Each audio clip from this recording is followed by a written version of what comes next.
Rahasia manifestasi.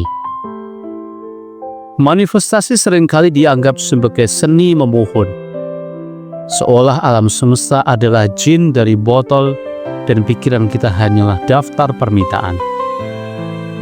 Namun dalam kebijaksanaan purba, manifestasi bukanlah sekedar meminta.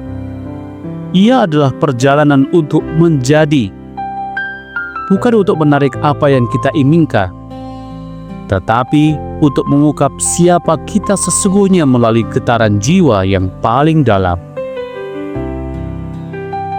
Dalam ajaran alkimia spiritual, manifestasi bukanlah hasil dari permohonan yang kita ucapkan, melainkan proses penyucian yang panjang. Jiwa bagaikan bejana emas yang perlu dibersihkan dari karat, harus disucikan dari hasad duniawi, luka yang tak pernah sembuh, serta ego yang bising. Sebelum ia mampu menampung kebijaksanaan kosmik, jiwa harus disaring, dimurnikan agar hanya kebenaran yang mengalir. Sama seperti air suci yang hanya bisa mengisi bejana yang bersih, kita pun harus menghilangkan segala kotoran batin. Tanpa transformasi mendalam, segala pencapaian hanya akan menjadi hampa. Mobil mewah dan pasangan impian yang kita bayangkan, tanpa jiwa yang berubah, hanya sekedar bayang-bayang ego yang terbungkus oleh kemewahan semu. Sementara itu, jiwa yang telah menjalani alkimia batin tidak lagi berteriak meminta. Ia mengalir, ia menjadi. Dan dari airan ini, kehidupan pun membalas dengan cara yang lebih misterius. Bukan karena ia meminta, tapi karena ia sudah selaras. Bayangkan, jika kita diberitahu bahwa kita bukan sekedar ciptaan, tetapi juga cahaya dari Sang Pencipta itu sendiri. Dalam Corpus Hermeticum, teks suci yang tak lekang oleh waktu, diajarkan bahwa manusia adalah makhluk ilahi, bukan karena kesombongan, tetapi karena kita berasal dari sumber yang sama dengan bintang-bintang dan galaksi. Kita bukan makhluk kecil yang berusaha mencapai sesuatu yang lebih besar. Kita adalah bagian dari pikiran kosmik yang tengah mengingat siapa dirinya. Namun ini bukan narsisme spiritual seperti yang sering dituduhkan. Sebaliknya, ini adalah panggilan untuk bertanggung jawab. Jika kita adalah percikan dari keberadaan yang lebih agung, setiap kata, pikiran dan tindakan kita memiliki resonansi di dalam jaring semesta. Kita bukan sekedar penonton, kita adalah penulis dan pemeran dalam drama kosmik yang tak henti berputar. Ketika kita menyadari bahwa hidup ini bukan kebetulan, bahwa diri kita bukan hanya sekedar produk lingkungan atau genetik, kita tak lagi mengeluh.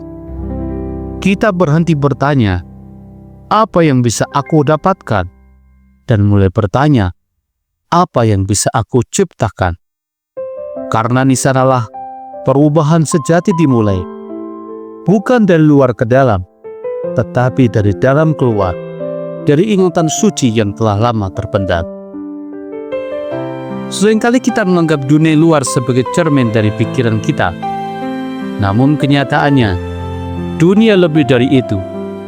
Ia bukan hanya cermin keinginan kita, tapi pantulan dari alkimia batin yang terus berjalan, kadang tanpa kita sadari.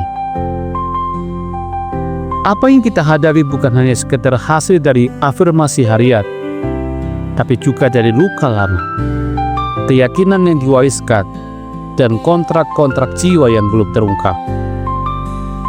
Inilah yang membuat banyak teknik manifestasi modern terasa kosong dan hampa. Mereka mengabaikan kedalaman alam bawah sadar, tempat sejati manifestasi bermula. Kita bisa menempelkan kutipan-kutipan positif di dinding. Namun jika di dalam hati masih ada rasa tidak layak, takut dan marah yang belum disembuhkan, semesta akan tetap menjawab getaran tersebut, meskipun meskipun kita tidak menyadarinya. Energi tidak pernah bohong. Ia berbicara dalam bisikan kejadian-kejadian, dalam pertemuan dengan orang-orang yang hadir, dalam heningnya ruang yang kita hindari. Taktik seperti pembacaan energi atau kuis kepribadian hanya membuka pintu, namun jawaban sejati datang dari kejujuran batin. Kita harus berani bertanya pada diri sendiri, apa yang sebenarnya beroperasi di balik layar hidupku? Manifestasi sejati bukan soal menambah atau mendapatkan.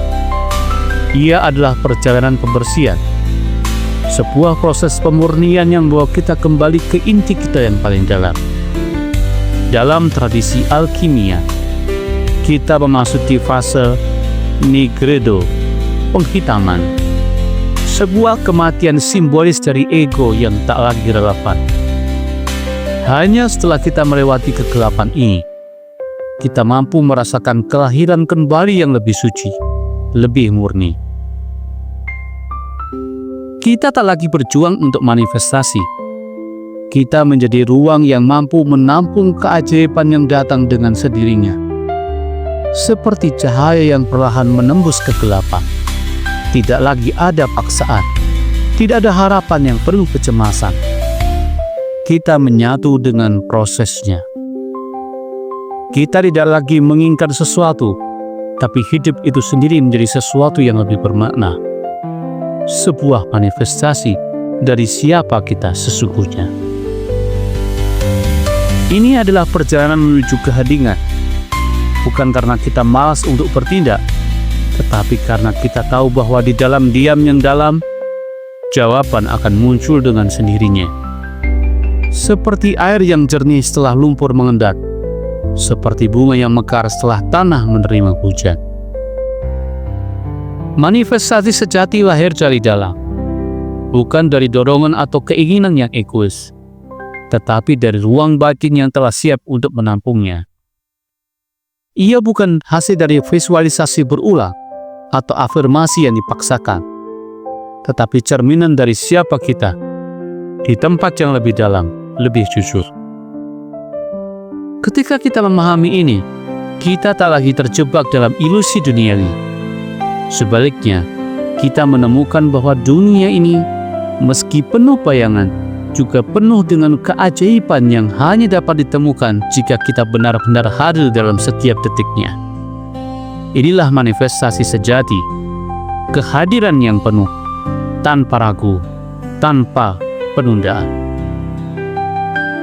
Akhirnya, perjalanan ini mengajarkan kita bahwa manifestasi bukanlah tentang menciptakan dunia yang sempurna untuk diri sendiri, tetapi tentang menjadi pribadi yang utuh. Ia memancarkan cahaya meski dunia tetap penuh dengan bayangan. Ia memancarkan cahaya meski dunia tetap penuh dengan bayangan. Inilah tempat kita kembali menemukan kedamaian. Tempat kita tahu bahwa kita sudah lengkap, bukan karena apa yang kita tarik, tapi karena siapa kita sesungguhnya. Tetap bersama dengan suara kebahagiaan, karena kebahagiaan adalah hak kita.